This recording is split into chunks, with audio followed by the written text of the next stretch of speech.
So the very first camera I had was for my 16th birthday. It was a second-hand camera. Dad said, if you're going to have a camera, you're going to have a proper camera.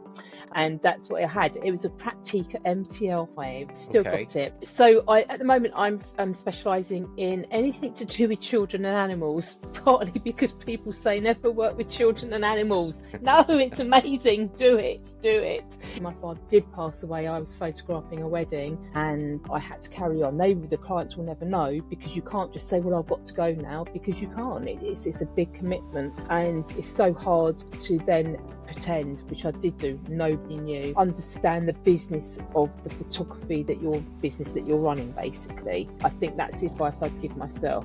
Now, an AI's come in, we're worried about photography, but actually you've got to embrace where we are and understand what we do is more than AI.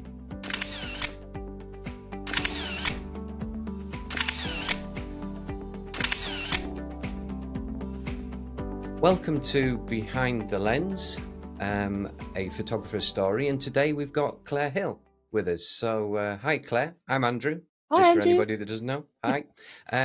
First of all, Claire, tell me, who are you? What's your studio? Where are you based? Give everybody a little bit of information. Okay, so hi, I'm Claire Hill, and my studio is called Woodland Hill Photography, and I'm based in East Grinstead, which is in West Sussex and south of England. And I have a lovely studio where I have in my home, which I absolutely love. So, yeah, that's me in a nutshell. Right, okay. So, what type of photography are you doing currently? So at the moment, I'm specialising in anything to do with children and animals, partly because people say never work with children and animals. No, it's amazing. Do it. Do it. It's yeah. So I obviously anything from like babies, children, young adults, but in the main sort of children and lovely animals. So, would you say anybody under 9, under 10, or Yeah. what is there? It's sort of like 11-ish downwards, but obviously it's not set in stone as that. I do photograph families and teenagers, but the majority of the genres that I photograph are sort of that sort of age group. So less newborns now, more sort of 6, 9 months, obviously first birthdays, going all the way through up to sort of 11, but older. But as I say, it's not a majority of my work, but I do love doing it. So So, what's brought you to doing that as a genre? a journey really. So I started out as a wedding photographer many years ago when when I started the business, and I absolutely loved doing that, and I did it for many years. But just before COVID, I was looking to become more sort of studio based, because weddings are really long days, and as much as I love them, I kind of wanted to, at the time, actually do less weddings and sort of even out the percentages of both. But it's been a long journey through lots of things for me to just know what I love photographing, what I get joy from, and um, the reasons why you do things. I don't know really. It's been a long journey, weirdly. So, But tell me about that long journey. Where mm. did you start then? Because how old were you? When did you get into photography? Where did the love start for it? Tell me about Okay, that. so the very first camera I had was for my 16th birthday, and it was my dad that bought me the camera for my birthday. It was a second-hand camera. I wanted something much more simpler, but Dad said, if you're going to have a camera, you're going to have a proper camera, Hmm. and that's what I had. It was a Praktica MTL5. I've still Okay. got it. I've still got it. Oh, Yeah, still got it. Yeah, I've never got rid of it because my dad bought it. Well, it was mum and dad, but it was dad who was the one who said he I had to have a proper encouraged. camera. Yeah. So I just loved going around taking pictures, and I loved doing like interesting things with pathways where you don't know where they go and stuff like that. And I just took all the usual pictures as well. But it was just something I really had fun with. And that's where it stayed, really. I always had ideas that wouldn't it be lovely too. But my career, that was 16. Obviously, I went to college. I had a career in various parts of insurance, but I specialised in aviation insurance, and I worked in the city for a number of years. Still loved it, and I actually did photograph weirdly weddings when I was working in the city, but not to a great degree, but just because I loved doing it. And then it was a series of events that happened, glandular fever, and they'd moved our offices because they pulled them down. And they moved us just outside the city, and I went from having a really easy commute to work, which was probably a couple of hours. Yeah, so basically that one, it took me going from being a couple of hours to go to work to then being 5 hours to actually work. And I'd had enough, but I then got glandular fever and it was really virulent. So I was off work for 3.5 months. I went back, I then had a resurgence of it. All in all, that year was me just spending going to work and going to bed. That's what my life became. And I did love my job, but I just didn't love the fact that it took so long to get there. It whacked me out being so ill and then going home and going to bed. So in that year, I handed in my notice, but I had a very specialist job there, of which I then continued to do as a consultant for 8 years. And then the trick was to then to turn the business from what I was doing insurance to become a photographer, which I did do, but because of the projects I had, it wasn't a great need to do it. So what year was that? What Oh time? gosh, that was 2000. Right. And then to 2008, and then I knew the consulting work was sort of coming to an end. So then obviously I made a concerted effort to twist around from doing mainly consultancy work to the photography. That was in 2008. But me being me, always wanted to have another job, so I actually did exam invigilation for about 4 years because again I always wanted to have something just in case, because when you're changing over careers like that, it's always good to have. It's scary, isn't it? It is really, it's the backup.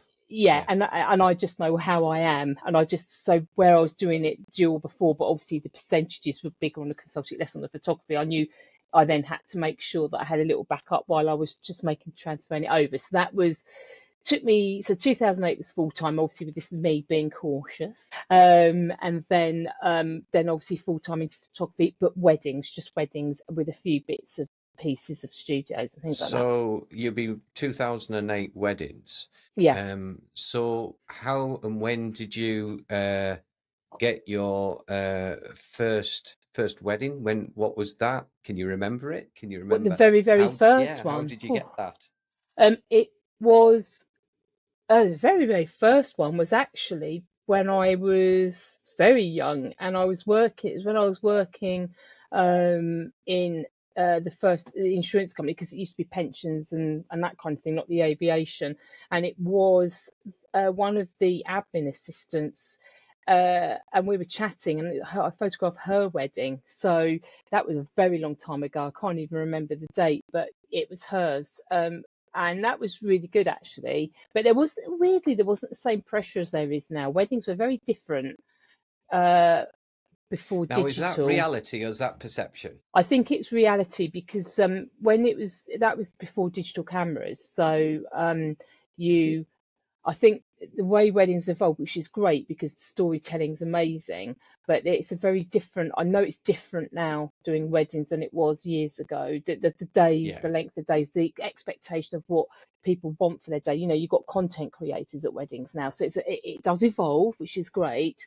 But I do feel that I wasn't as stressed then. Weirdly, that might have been the exuberance of youth, of course. Well, yeah, and I mean back then, when you were doing on film, there was only a certain amount of photographs you had on a film. So in some respects, it was a bit more stressful because you had to get it right. Yeah, you did. But you knew what you would do. You had it planned on what you were doing, I suppose. Yeah. Nowadays, yes, everyone just will take everything and anything and put things together in different ways. So yeah, it is changed. I think, and I think the other thing is I had a Hasselblad as well. So if you wanted to change ISO, very posh with a Hasselblad, yes, very good. But it was a great discipline, because if you wanted to change ISO, you had to change the back. And there was a liberation with the advent of digital, albeit the quality, but where you could just change the ISO on the camera and not have to change a whole back and remember what you had on and not forget, because everything was manually metered. So if you manually metered something for the wrong ISO, and the same difference actually, because I still use a meter now, even when I'm out and about. I don't rely on the camera for lighting. I still use a light meter. But you do have to remember what ISO you've got, because when you can liberally whiz up and down the ISOs, which is liberating, it can also get you into trouble if you don't know what you're doing and you're not disciplined with Yeah. it. So yeah, so I feel some of the having gone through, you know, like 35mm medium format and now digital, it does give you a certain discipline and knowledge that you layer and build up over the years. So how did you find the transition from the film to digital? I'm a geek by nature, so it's always exciting when new things come out. I know a lot of photographers found it very difficult at the time, and they thought it would all be dead and da di da di da. But actually, I think when before I had my digital camera, the first phone cameras had come out, hadn't they? So being able to take photographs that you see, and I think I already had like a small digital compact camera. So, you know, the joy of like seeing things instantly and being able to experiment and see it there and then was amazing. So having the first digital camera was amazing. And then the stress, there was a less stress because you could see what you were taking, and as long Hmm. as your memory cards didn't corrupt and all of that, you know, you had it and you could back it up. But I again have these processes because I'm worried about things getting lost. I've all these backup processes, but I do love that. Whereas even when you used to with the medium format, you drop your rolls of film in or to the developer, because I didn't do my own, and there was always that worry about crying out loud if it's all gone wrong. You had Yeah. to wait days. At least if it had gone wrong, you knew. New. Yeah. Yeah. Yeah. They don't realise, I suppose, people getting into it now, how lucky they are, really, on that fact that you've suddenly got that instant. There's nobody blink. There's this. Don't Mm. think, it's there. You can see that it's worked. Yeah, That's I think I do think there's a bigger stresses though for people today. But having been in one and the other, I think you you alleviate one set of anxiety, but it's replaced with another. And I think that's where the I'm sort of length of coming. day. Yeah, length of day and the expectation people want, you know, they think if they have thousands and thousands of pictures that they are going to so I'm just going to, sorry, but I'm going to put my watch on do not disturb because it pings in the background. It's not professional at all, so just bear with me because I meant to do that before I started and I forgot, so I apologize everybody. um there we go, it's on. Well, that's being in business. You've got to be in communication all the time. Yeah, it is, but it's not nice for people watching me sliding my eyes down every 5 minutes, wondering what's just pinged. So I apologise for that, and it's gone now. I do think, yeah, coming back to the anxiety, I think there's a different set of anxieties now in, you know, perception of what people want from a day. Obviously, as I say, weddings now you have content creators, which I think is great, but also there's another set of anxiety there as to how does that work with two people working together. You know, some, like as usual, will work together well, some won't. I've not experienced that myself because I don't do weddings now, but I've heard there's been good and bad things. So when did you stop doing weddings? When did that? So, well, I think I might be photographing two this year, but that's, I'm calling it the Elton John farewell tour because it's from people that I'd photographed. Their family members previously, so it's Right. just be lovely to do it. So technically, I was looking before COVID to, as I say, tail back. Obviously, COVID gave us our own set of unique challenges, but it's really been again doing that transition again since COVID to bring it away from weddings. I didn't photograph a single wedding in 24. In 23, I just did one very small one, but again, I see that more as a location shoot than a big wedding. So Hmm. probably the last weddings would have been 22 in any number. Right. Yeah. Mm. So what would you say has been the biggest turning point in your career?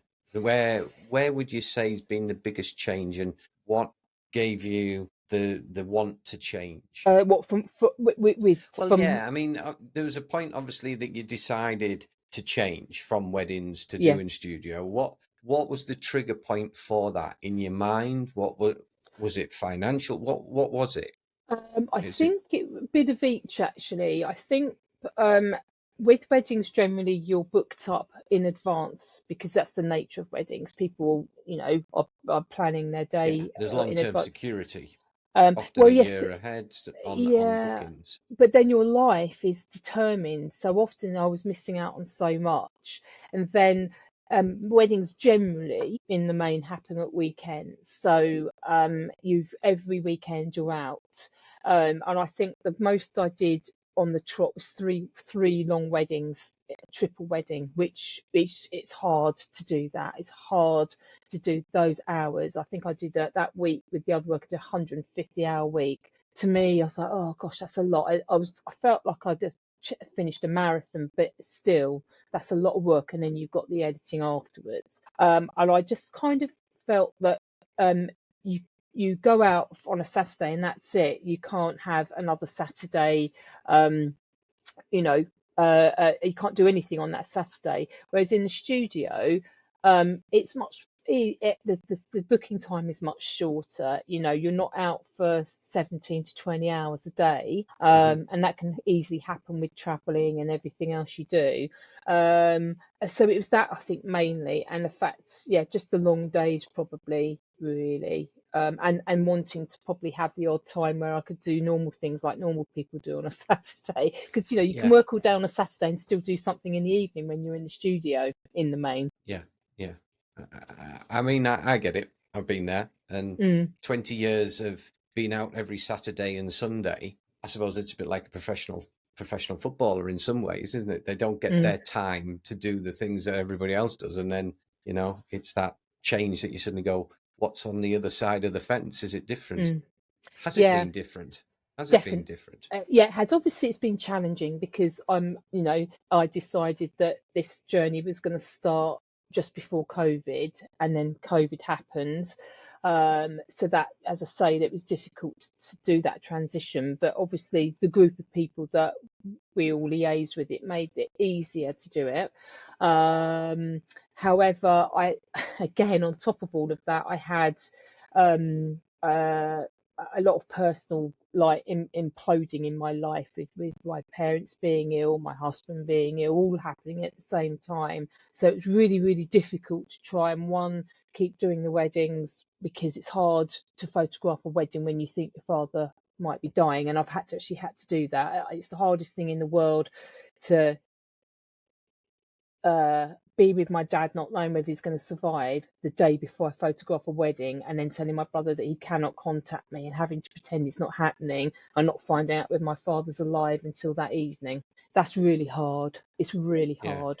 and And having it to was, concentrate on somebody's special day. yeah, well, I did. I just had to pretend. I'm really good at pretending that that's not happening, but it was so hard. I can't. And when I unfortunately, when my father did pass away, I was photographing a wedding, and I had this thing of putting everything on airplane mode, much like I've done today. And that day I didn't, and the home got through, and I had to carry on. The clients will never know because you can't just say, well, I've got to go now, because you can't. It's a big commitment, Yeah, and it's so hard to then pretend, which I did do. Nobody knew, but that was a big decider for me actually, because if you're working in a studio, you can generally move things around if big emergencies like that yeah. happen. You can You can't. stop.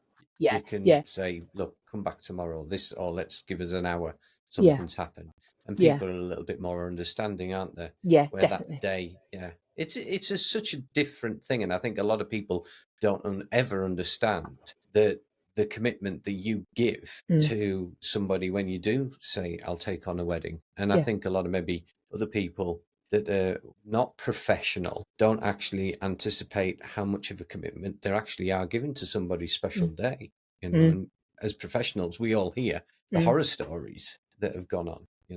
Yeah, So I mean, the other thing as well is it's every wedding, I would not drink any alcohol for a good 24 hours before. I'd be very careful what I ate, because you cannot afford to wake up on a wedding day feeling anything under par at all, because it's literally, as you know, having done it, 5 minutes in a photographer's wedding day is equivalent to like an hour and a half, 2 hours of a normal yeah, person's life. What you have to achieve in a very, you cannot be under par. So things like if people have colds, you avoid. It's all the time trying to minimize the risk of you not feeling 100%. Um, drinking on a wedding day, drinking fluids. And people used to laugh at me, my friends laugh, because in the morning I had this like fluid drinking regime, because you can't be desperate to be able to spend a penny and go, oh, just still stay there for Yeah. 10 minutes, I'll be Yeah. back. Off you go. So I'd have this like what I call rehydrate, dehydrate scenario. So I'd drink tons of fluid, but then I'd stop at a certain point, because I knew then that the last time you had the opportunity to go to the bathroom would be just after you left the bride or just before you got in, and that's it until everybody sat down for the wedding breakfast. You had zero opportunity to spend a Yeah. penny. And it's and probably the way I'm wired anyway, but I'd have all these regimes to ensure that, because you can't be then sitting there going, oh, because you can't concentrate, can you, if you're You desperate. can't, no.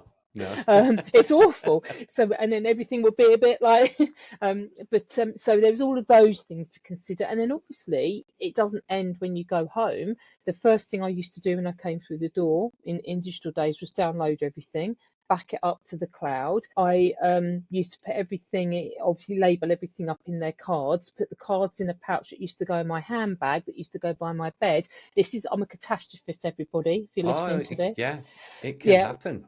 And It happens. so I used to think, right, so if we have a fire, the first thing I do is lift the handbag up, because I know it's got the cards in, because you've got to keep the originals. If the house blows up, they'll be in the cloud. If the cloud goes, I've got the originals and I've got them on Yeah. my NAS drive. Literally, it's all those scenarios, and I still do that now in the studio. That's the first thing I do. It's the same principle. So did you have multiple sets of kit on the day as well? How Oh would you? yeah. I mean, come on, Andrew. I've just given you my memory card scenario. I didn't go with one camera and one memory card, did I? Yeah. Because people don't realise they suddenly spend, £4,000-5,000 on a digital camera and don't realise you actually maybe need two, maybe three, of these things. Yeah, four. Four. Wow. Yeah. Yeah. So I had two on me, and two in the car. So I had a whole complete set of gear in the car. So and it was different. At one point I had two different manufacturers, but it didn't matter, because I can swap between the two. But on me I had I had two lenses as well, so you could swap round between your lenses to decide what you were going to take and how it went. But I figured that if one camera broke, I could then, because obviously you have a main lens, and mine was a 24 to 70. It's probably what I used for the majority of the wedding day. So I could use the other camera and swap lenses over while my assistant went and got another camera to bring that in, but I could still continue to work, because I was talking about that whole 5 minutes and 2 hours thing. So, and then if both broke, obviously I had another complete set in the car. I had two light meters, had obviously four flashes, so two on each camera. Again, if everything broke, two in the car, spare lenses. It's a fortune that you have to Yeah. outlay And to I think do it people properly. don't ever get that, do they? That there's such a lot financially Yeah, invested insurance for them.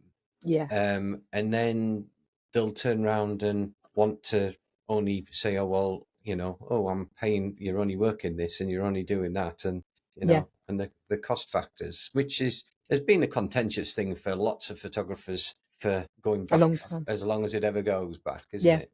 And I think that goes down to value of worth and and that side of things. So when you were doing pricing for yourselves, did you price yourself correctly? You don't Oh have to tell me what you priced yourself at, but no, did you? Yeah, no. No, of course I didn't. I in the beginning, no, I didn't. Because again, it's having, as much as where I worked, I was quite a logical person. Sometimes when you do your own business, that kind of logic goes out the window. So I was pretty good, but I certainly wasn't. No, looking back, I know that I was not right. But then I would readjust my pricing. But even then, I still feel that I've probably um, I could have done a lot better. But it's the confidence factor. It's the fact that as photographers, you look around you. You and I know that actually our biggest competitors aren't necessarily other photographers, but got into that remit, and everybody's betting you. And it's a bit of imposter syndrome. There's all sorts of stuff that go on that influence how you price things. But I'd say that now I'm very, very different in the sense of you understand what you're doing for people now, so it's a very different thing. But but having the ability to know that I didn't do it properly is also a good learning curve. Does that make sense? So if somebody was starting out and Mm, doing wedding photography now, mm, and they were thinking, right, I've got myself all my cameras, I've got my kit, and I'm going to price what I want to be priced at. mm. What advice would you give yourself now and somebody else looking back? What would you say? I would say for me, if I was going to give myself advice now, it's crucially important to have the technical and the skills as a photographer and be a good photographer. But alongside that, and it runs parallel, is to be able to be a good business person and solely concentrate on that and know your worth. But understand the business of the photography that you're running, basically. I think that's the advice I'd give myself. Whereas probably I went through a period of you concentrate solely on perfecting your skills as a photographer and being the best photographer you can. That is also super important. But if you let the other stuff slide, then you're going to be the best photographer with no money. Yeah. And I think that's one of the key things that I think a lot of people will suddenly realize, that there's two types of photographer. There's a creative photographer, and there's a photographer that understands business as well. Mm, And I think when people start to realize that the two are totally entwined, mm, that's going to be, that's what makes a difference, really, isn't it? yeah. When did that sink in for you? I'd say like a steam train was probably at 2020, but prior to that, it was probably probably about 2 or 3 years after when I had left the city, or left the consultancy bit of the city for good. So probably about 10 years ago, but no, probably let me think now. Yeah, probably about 12 or 14 years ago. But the actual reality of it to where I am now would have been this sort of since 2020. Yeah, I think 2020 gave a lot of people time to reflect Hmm. and realize where they were, and certainly, yeah, it's the financial side of things that you're suddenly going, whoa, what am I doing? Because the job itself is just so special to Mm, enjoy, mm. but if you're not paying the bills and paying the mortgage, Stressful. yeah, and I think it gave a lot of people that change. When you changed in 2020 and you decided to do studio, how did that change come about? What did you do? What did you implement? Right, okay. So well, I'd already had a studio at home because obviously over the years I've been gradually doing it, because I used to do bits of studio work because, with weddings, people have their lives, you get to be a part of the most amazing parts of their lives, engagement, their wedding, their babies, their family growing. And that is such an honor and a privilege. So as a part of being a wedding photographer, I was very lucky, but I don't think I utilised being part of people's special moments enough, actually. But there we go. That's another little thing, gang. Don't do what I did. Um, but so Was I that you weren't present? Do you think you weren't present enough in it? Is that what you're yeah, saying? no, I wasn't present enough in their lives after they got married. Whereas people would come back to me, when they had their next amazing life journey. Hmm. I feel that I should have been more present after they were married. So keeping in contact with them, basically, because I think your mindset Yeah. is, they've got Next. married, Next. yeah, yeah, and you're too busy going, oh gosh, I've got to do more weddings, I've got to do this, got to do that. Whereas there's all these amazing people that are having life journeys that I was so honoured when they came back to me and enthralled and happy, not realising actually it's not down to them to get hold of me. I should be keeping in their lives and actually taking an interest, because it's truly valuable and amazing when you've watched families grow. It's amazing. I love it, and watch them grow up, and you're a part of that, and the children know you from before they were born. I mean, what an honour is that? Can't get any Yeah. better. Yeah. And I didn't do it enough. That is a realization now. But obviously, in where I am now, so I had the studio anyway, so I digress. So in 2020, I've been sort of like, over the years, you modify it, do a bit more, do a bit more. But I then wanted to make it into this amazing space where I knew what I wanted to work from. So I modified it a lot, and it is what it is today, which I love it. I love being in there. It's amazing what you can do in the space. You don't need to have grand, amazing premises. You can, if you love what you do, you can utilize what you've got, would be my big thing, and I do. Hmm. And you just use it to your advantage. Whatever you have, use that to your advantage, and just put your mindset to that. Um, so 2020, and again, I'll just go back to, it was really difficult for me because my life did implode a bit. So all the plans that I had, to do this transition didn't quite pan out because suddenly it was my mum, my dad, my mother-in-law, my husband, all in one go. It just all happened, and I was running around trying to sort this out. So it took a little bit longer, and people talk about the glory days of the, like, after COVID. I don't know what they called it, pent up something or other. It was pent up spending, Well, wasn't it, or yeah, there pent up? was, yeah, it was a bit, a lot of people just suddenly came out and went, I want to do, and they were there, Mm. weren't they? hmm And Not for yes, me, they weren't, because I was too busy on the thing. So I missed out on all of that. So not, going harking on about financials, but I had a tricky time in COVID, obviously, because everybody did. Then, did you do um, anything through COVID?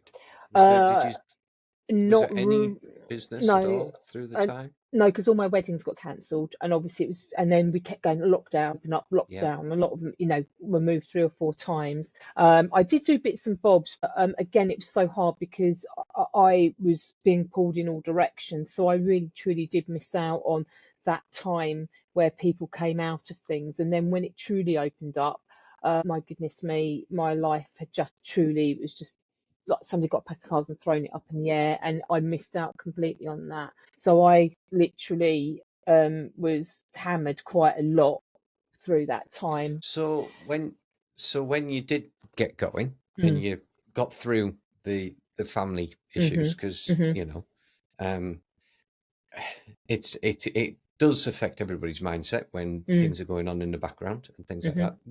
What was the first key enjoyment part? What were the first things that you suddenly realized that this was right?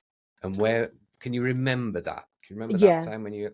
Yeah, so when we opened up in April 21, so I was working then because so 21 was a dice year, but I was working. When we opened up fully in April 2021, I had a lovely couple that had actually photographed their wedding in 2019, so just before COVID, and they. It was a very small wedding, but it was just lovely. And afterwards, they said they were on this journey to have a child, and it had taken them an awfully long time, and they would got kind of few last chances to have it work. Hmm. But if they that were lucky enough to have a child, they wanted me to photograph them with their baby. In 2020, she got pregnant, so the worst time ever, but it was fine. She couldn't have her pregnancy photos.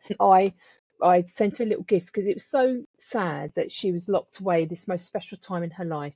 And then her little baby was born a month prior, so we were still in lockdown, so she couldn't even have newborn photos.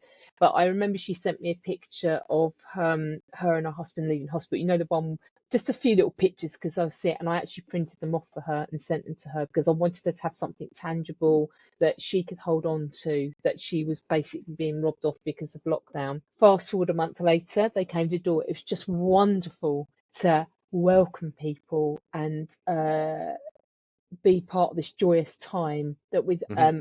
in their lives. And obviously because I've been part of their marriage journey, again it's that humbling feeling of being a part of their next Yeah. milestone. mm. And I photographed her. She's just glorious. She's 4 now, and Right. I photographed her like, well, 1 month newborn. I photographed her 9 months, a year, 2 years, Christmases, and she comes here and she loves it. She trots around the house like she owns the place, and she's just amazing. And it's that it warms your heart that you have these people that come back into your life, and again it's a privilege and an honour. Yeah, because you get to make a bond, and you Yeah. know the child.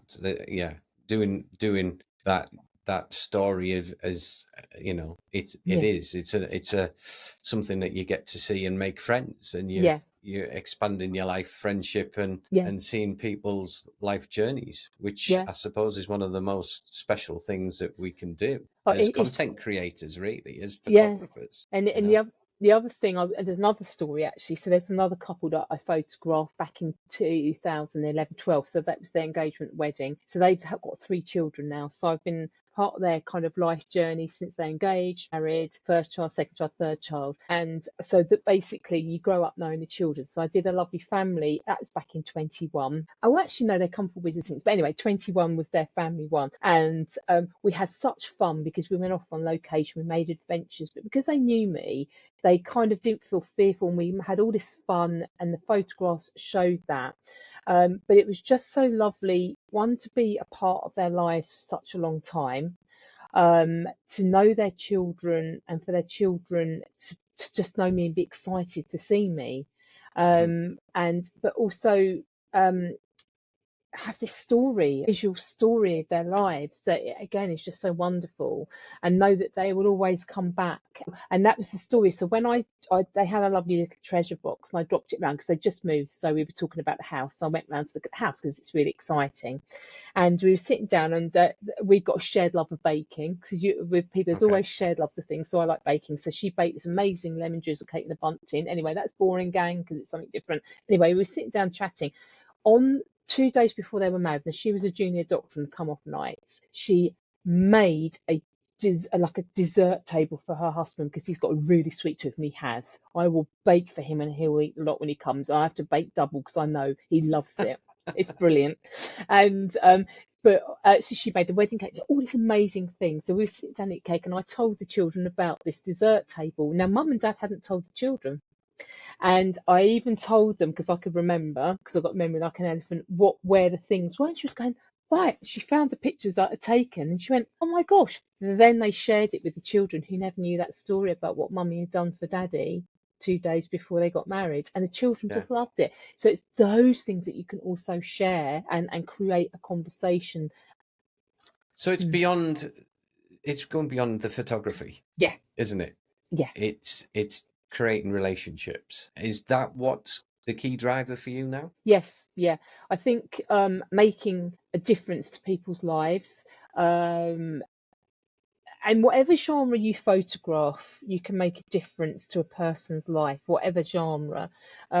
One, them being heard. Two, uh, I always say to people, because people in the main don't know, "Oh, I don't like myself in pictures." When they see photographs that you've taken where you truly see them as the world sees them, it's enthralling for that person to see their true self, I think, um, in photographs. Whereas sometimes when they either take their own or other people take them who probably don't S- see inside that person. So that's different, isn't it? What you're saying now is different to the competitions, the photographs that we do for art, that we do Mm-mm, for us to look a certain way is hmm totally different to what you're talking about there. Yeah, So, and so for you, excuse me. Mm. is it about the art, or what is it about then? Well. Because it's a very difficult. Mm. It used to be, and you've been there, and I've been there. I'm sure we used to love entering photographic competitions and being judged, and your work getting marked, and being lucky enough to win things. But it doesn't often resonate with the clients that you're photographing. And I know that I've won awards for my work of client work because obviously I only ever entered stuff that I've taken. But obviously you're taking stuff for a competition. It was never the photographs that your clients would choose, and often I used to feel really sad because the photograph that emotionally connected with me the most, because I knew my clients, was one that as a photographer I'd never entered for a competition, but it told the Best best story. story. And you'd never put it into a competition, and that used to really sadden me that I had to then put like stuff in that would win a competition but actually wasn't necessarily reflective of the clients that you were photographing. And so, why do you think competitions are different? What is it about that? Because as photographers, we all look at photographs and go, we look at the light, we look at the way it's been lit, we look at the fingers, we look at the hair, their eyes, the person themselves, the beard, or whatever it might be, or the scenery, you know, and the way the light's coming across a mountain, whatever. We all look at that. Why do clients not look at that? Because we are seeing the same as anybody else, I would have thought. But what is it that's different? Why as competitions, do you think that the judges and people don't get it or why as an industry don't we get it? It's a lot of questions there. Let me see. Yes. Okay, so I think that if you put a photograph into a competition, there will be judges that are storytellers, ones that are technical, others that are posed. So you get a variation of judges, and they will all look at that print. But I think, as a photographer, you've got to be really good at what you do. So you've got to have all of those things, and you've got to have the expertise to deal with any situation. But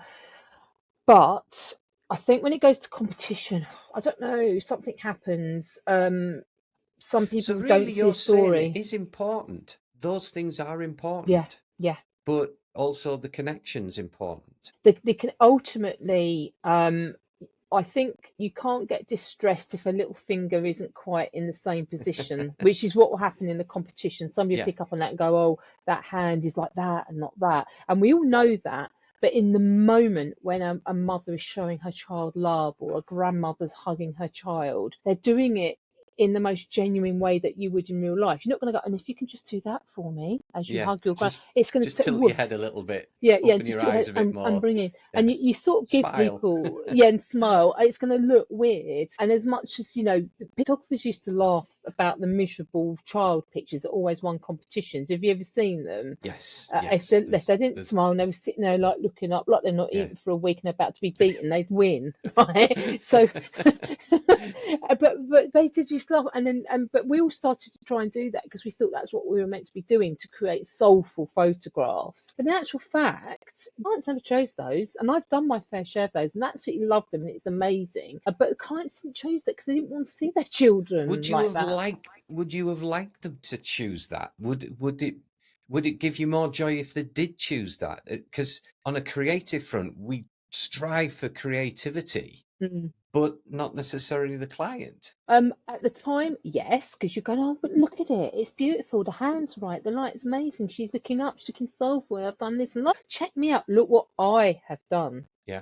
Look what I have done, but not what I am observing of your relationship with your child and your family, and knowing your family better, because we all like to talk to our clients now a lot. That's the difference. It's the I working for what I want to achieve as a photographer, rather than what we should be doing to make a difference to our clients. And there's the thing. So, I mean, in as much as I go, oh, but look what I have done. Yeah. Yeah. Now you can still do that for yourself, but that's purely for yourself. It's not for your clients. And I think there has to be a distinction between the two. So would you show other people? What would you show? When you turn around and say, that's something I've done for a Mm, client, and that's what mm, they've connected with, and that's maybe what they've spent money on. But then to resonate with new people and put something on display, if you were out at an exhibition, or you were, or you're putting something on Instagram or Facebook or wherever it might be, TikTok, whatever you're doing, what would you show now? Now I would show what the client loved. So what they wanted to have in their album, treasure box, wall art. That's what I show on Facebook and my social media, because Does having that make you talked happy though? Does that make you happy? really happy, because when I'd have a lot of conversations and calls with my client before they come in, and that is mums and dads, and and talk to them about what is meaningful for them. So when they come in, you've got a really good idea of their story, with children, how they came up with pets like doggies and fur babies. What was the story for them to be there? So there's always an amazing story. So it's that you're trying to help them to see and discover. So when they pick those photographs, it's what identifies with them emotionally and is meaningful, and it will give them that confidence, that difference to their lives, their love for their child is what they Something they choose. want to display. Yeah. So, and also, in order I like to tell the stories. So when people come in, I tell the stories of my other clients. So I've got wall art here, and it's got little stories by it. Actually, there's a grandma that came in a couple of weeks ago, and she read the story of my lovely little 4-year-old who comes in, Right. and obviously their journey was a 16-year journey. And on the wall art I've got is showing her mum had 2 snowflakes on her wrist to represent babies that she'd lost. And her stories up there, it made grandma cry, because obviously they could bring that to their heart and Yeah. understand what these people have been through. And every photograph that I take with little Poppet, she has got her mummy's hand showing her 2 siblings, because they will, although they can't go through life with her, they can go through life with her. It's that gets people, because it means that journey, that amazing journey they had to go on, that was full of so many highs and lows and lots of lows, meant those 2 little babies were never in vain. Yeah. So And she, storytelling through photography is very, yeah, very powerful. yeah, and but also genuine, not just storytelling, real life, real people with their real difference that's been made that real. So for the next future years coming up, Hmm. how many years would you love to do it for? How many do you want to? Because one of these things that people say is, when will I retire? Because we all, people think of the mines as retiring. I know my father was a photographer as well. People won't know that, but my father was a photographer. So was my uncle and my grandfather. He never wanted to retire. It was the fact that we forced him to, in a way. But he didn't want to retire. Do you think you would want to retire? Would you want to carry on doing this forever? Where would you see yourself in the future, Claire? Well, I age in half years, Andrew. Right. So you have a very different outlook on life. But joking aside, there's a good reason to age in half years, because I find that the older people get, they start to think about their age and what they shouldn't be doing at that age. And I don't think it's healthy. So aging in half years is very psychologically pleasing, but it does mean that you are not pigeonholing yourself into doing things at a certain age, or what you should or shouldn't be doing. So I don't look actually at, oh, when should I be retiring? Of course, me being me in the industry I worked in, yes, I financially planned for all of that, but I feel that there's so much more out there, so much to achieve, so much to learn, and we're both on this journey, that the sky's the limit. So why on earth would you want to stop now when you've got so much amazingness to be had? But the other side of things, I say this a lot to people, is if you stop, the world carries on, and you get further and further away from the world. And that's with the way the world is carrying on as far as technology is concerned. You'll get lost in your time while the world has just moved away from you. So to not really retire, you can do varying degrees of what you want to do in terms of hours, but you stay current in the world, and that's so important. And I'm a self-professed geek, I know you are.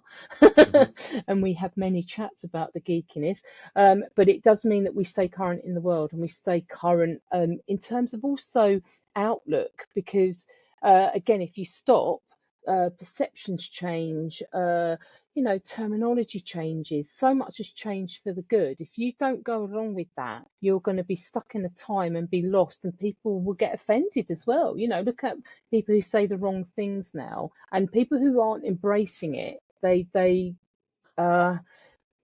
think it's not, oh, it's all woke and it's all this. But genuinely, if you look at it and you stay It's just current, moving forward. it's It's moving moving forward. forward. And it Yeah. can move forward in zigzag ways, backwards, forwards. We move forward and backwards, and things change all the time.